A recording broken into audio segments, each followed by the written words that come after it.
Hey guys, what's going on? James here, and in this video today, we're going to be talking about the possibility of the Tampa Bay Buccaneers trading for edge defender Trey Hendrickson. There was a good question asked here by Brian Goody 3518 asking, any chance we get Trey Hendrickson and the Bengals linebacker? I assume he's talking about Jermaine Pratt, so we can also talk about that as well. Predict, I know it rarely that happens, but that would be awesome. Right, and I do want to say right off the jump, trading for two players in one trade from a team is pretty darn rare. That doesn't usually happen. I believe like the last example that kind of comes to mind is when it's like multiple players going from one team to a different team would, I think, be the Seattle Seahawks trading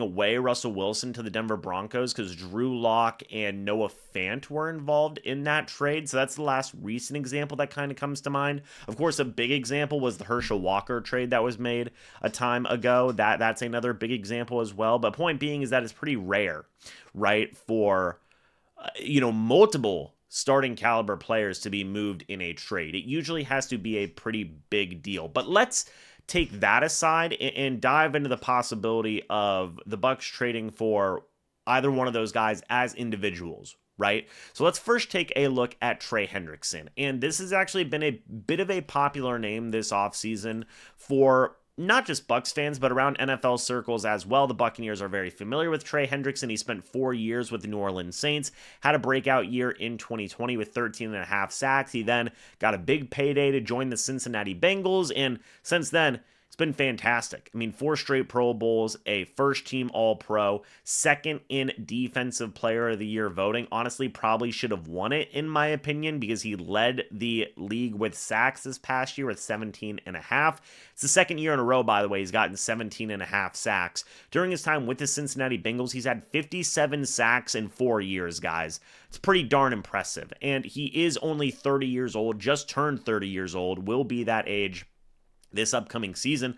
Florida man as well, by the way. Born in Orlando, Florida, went to Florida Atlantic. So, went to high school at Apopka, Florida. This is a guy who knows Florida in and out, right? So this would be a homecoming for Trey Hendrickson. And whenever you take a look at the overall grades of Trey Hendrickson this past season from Pro Football Focus, the dude is absolutely elite, right? I mean, an 88.1 overall grade. That was 8th out of 211 edge defenders. A 90.4 pass rush grade. That was 5th out of 211 edge defenders. But a run defense grade of 65.9. That was 67th out of 211 edge defenders. So still serviceable, right? But of course, the bread and butter of Trey Hendrickson is his pass rushing ability, okay? But what would it cost to get a guy like Trey Hendrickson?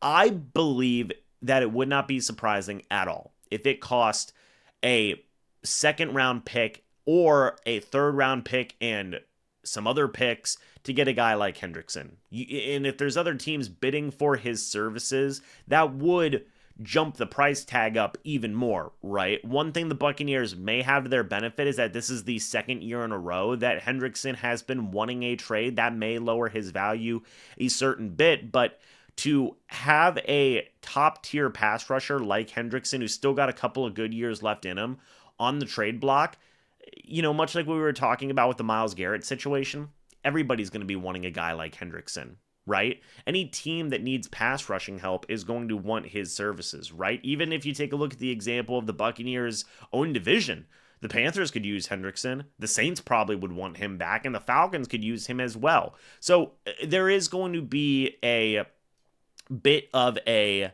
arms race competition, so to speak, for the services of Hendrickson, right? So you got to ask, would you be willing to trade a second round pick? Would you be willing to trade a first round pick? Myself personally, I don't really know if I would be willing to trade a first round pick, but I'd be willing to probably deal a second round pick, a third round pick, and maybe some change. I mean, a good example, of a trade that the Buccaneers made a time ago for a very solid pass rusher was Jason Pierre-Paul, right? Who was 29 years old when he joined Tampa Bay, was coming off of a stretch where he had 58 and a half sacks for the Giants in 8 years. The Buccaneers traded a third round pick, also another former Florida player, right? Was born in Deer Beach, Florida.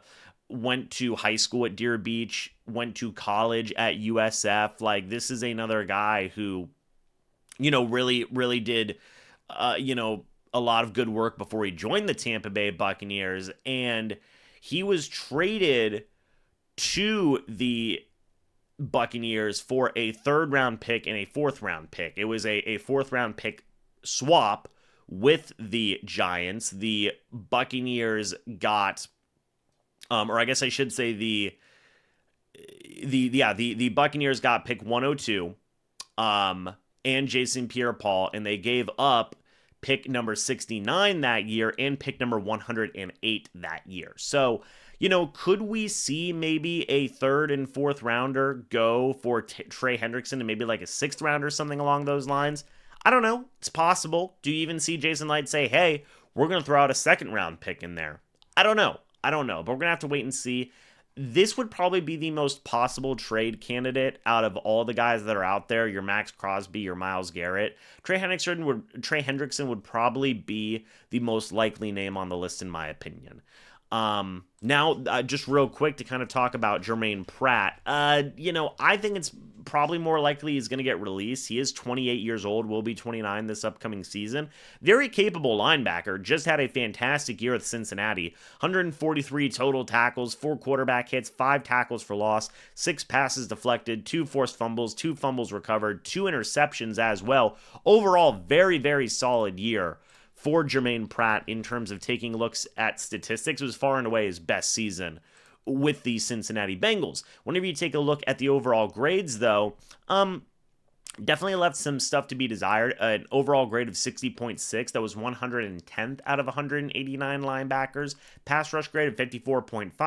121st out of 189 linebackers. A run defense grade of 70.1, which was 63rd out of 189 linebackers, but a coverage grade of 53.4. 125th out of 189 linebackers. Honestly, I don't think you need to trade for Jermaine Pratt if he is released. That is a bit of a different story, but I also think there are just as good, if not better, inside linebackers available than Jermaine Pratt. Now, that isn't to say that I would hate the Bucs bringing him in. He's still a starting quality type of guy who's started 88 games in his career. The Bucs could certainly use a player like that who is still only 28, about to be 29 years old. But there are also other options out there as well. But what do you guys think about this? Do you want to see the Buccaneers trade for Trey Hendrickson? What would you be willing to give up? Do you think they should bring in a guy like Jermaine Pratt? Or what other veteran inside linebackers do you think they should bring in? Let me know your thoughts and opinions. I'd love to hear it down in the comment section below. Thank you guys so much for watching this video. Hope you all enjoyed. As always, I'll see you all in the next video or the next live stream. But until then, and as always, guys, goodbye for now, and go Bucs.